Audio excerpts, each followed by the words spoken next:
Demolition delayed. Historic Kansas City launches a fight to stop a local developer from tearing down 3 apartment buildings on the Country Club Plaza. NBC Action News reporter Lisa Benson live near 47th and Summit, where crews are already working. Lisa.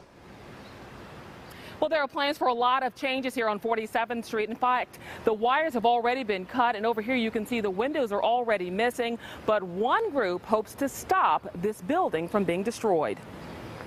These 3 two-story apartment buildings near 47th and Summit sit empty, and demolition crews have their marching orders. Permits had been filed with the city, and we found that there were, in fact, permits for things like cutting off of utilities and pre-demolition permits, which indicated to us that these buildings were threatened with demolition. Crawley is the executive director of the nonprofit Historic Kansas City. They want to preserve the 1927 homes architect Nell Peters designed. We have applied to the Historic Preservation Commission for these buildings to be included in the Nell Peters Thematic Historic District.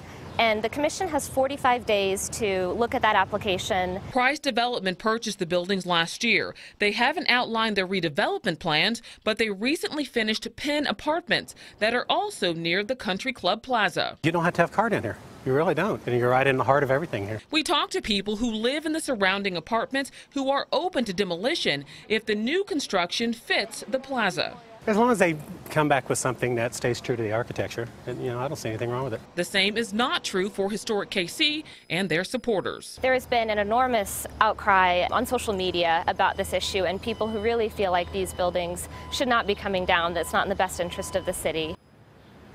Now back here live, our calls to the developer were not returned, but because the application for historic preservation, that means these buildings should be standing for at least another 45 days. Live on the plaza, Lisa Benson, 41 Action News.